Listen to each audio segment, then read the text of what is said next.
It was just another quiet Sunday in my neighborhood, Cedarwood Hills. A normal, peaceful day. My name is Jason Moore, 38 years old, a software developer by trade. And for the most part, life had been good. I had my own house, a comfortable place I'd worked hard to buy after years of saving. And that Sunday, I was looking forward to some much-needed rest. I had just come back from a family gathering me nephew's baptism and was sitting in my kitchen, sipping coffee and enjoying the serenity of a quiet home. But then came the sound that would shatter my peace. A loud crash. The sound of glass breaking echoed through the house, followed by young voices, excited and oblivious, coming from the living room. I set my coffee down and, with a quiet sigh, stood up. My first thought was that maybe it was just a group of drunk college kids who had the wrong address, or worse, a break-in.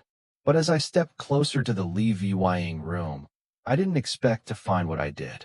There they were, 4 college-aged kids, hauling in beer, a folding table, and what looked like a makeshift DJ booth. They were setting up a party like they owned the place. And the one in charge, the blonde kid wearing a white polo, was barking orders, directing traffic like it was his own home. I didn't even pause to question it. I walked right in, the calmest I'd ever been in my life, and said, "What do you think you're doing in my house?" The blonde kid turned around, looked at me like I was some kind of inconvenience. He didn't seem surprised, embarrassed, or guilty, just annoyed. "Dude, chill out," he said, rolling his eyes. "My mom said I could use this place for the party. You can stay if you want, just keep it down. We're expecting like 50 people. Now, I didn't know whether to laugh or lose it right there. "Your mom said what?" I asked, almost in disbelief. He wasn't done. "Yeah, man. This is our place now. My mom bought it. You know, foreclosure deal, or whatever." I stared at him, trying to process this. "Wait a minute," I said slowly. "This is my house, and I've owned it for 6 years. I've got the deed, the mortgage, everything to prove it. So who the hell are you?" The kid, Brett, I later found out, looked at me, his expression shifting from annoyed to condescending. "Yeah, well, I don't know what deal you had with the old owners, but this is ours now. I can call my mom if you want, but she handled all the paperwork." I don't know what snapped, but something about the sheer audacity of this kid standing there like he had every right to be in my home got under my skin. I pulled out my phone and started recording. "Just so we're clear," I said, looking at the camera, "it's 3:47 p.m. on Sunday, October 15th. I am Jason Moore, owner of 245 Lincoln Street. These individuals have broken into my home, and they're claiming ownership based on something their mother allegedly did." As I stood there recording, I couldn't believe what I was hearing. This kid was so sure of himself, like he had the law backing him up. And maybe for a second, he did. Maybe because his mom was a well-known real estate lawyer in town. I couldn't make this up. But this was my house, my home, and no one was taking that from me. Brett, clearly growing impatient, stepped forward, getting way too close for comfort. "Stop recording me, man. You're trespassing. This is our property." "Your property?" I said, holding the phone steady. "Then prove it." That's when Brett whipped out his phone like he was showing me the lottery numbers. "I don't have to prove anything to you. But my mom said I could. And if you don't believe me, you can call her." As he dialed his mom's number, I made sure to get clear footage of the broken window they used to get in, the beer cases scattered across my floor, and all the damage they'd caused. I wasn't just standing up for myself anymore.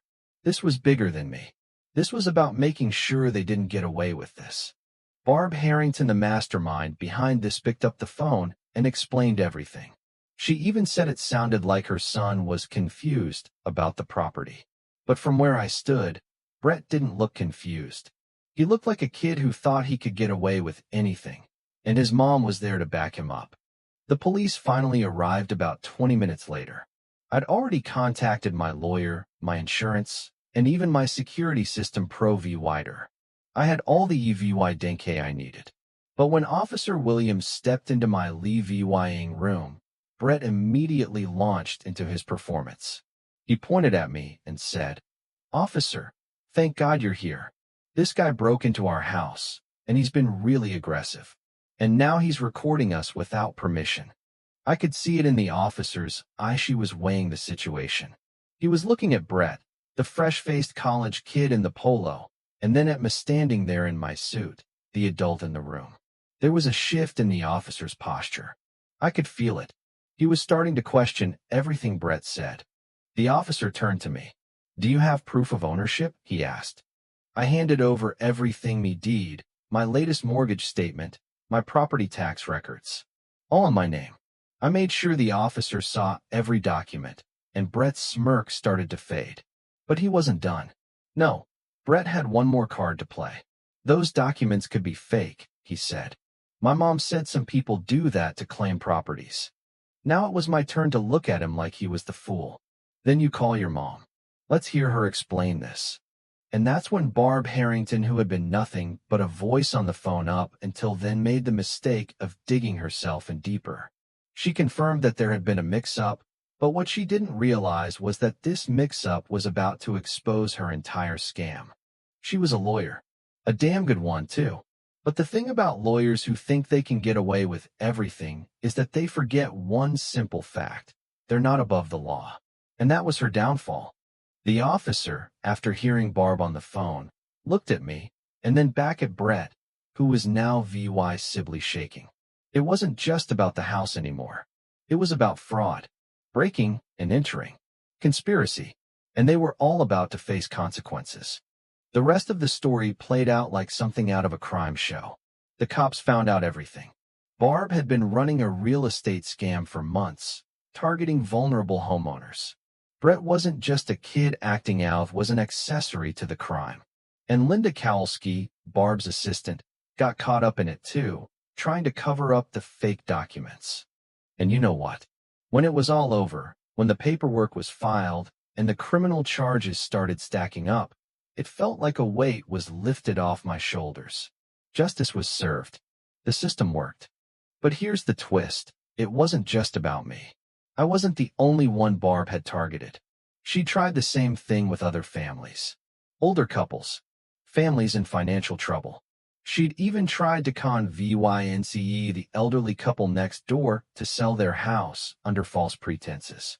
But they caught on. And because I didn't back down, others didn't lose their homes. 2 years later, when I got a letter from Brett, an apology, no less, I couldn't help but feel a little satisfaction. He'd learned the hard way. But here's the kicker. He wasn't the only one who changed. Barb's empire of lies crumbled. And she was about to face the consequences for a whole lot more than just breaking into my house. So here's my question to you. What would you have done?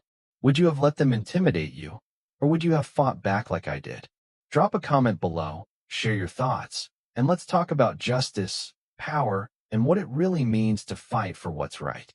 Don't forget to like, subscribe, and share. Let's get the word out, because some people just can't keep getting away with things like this.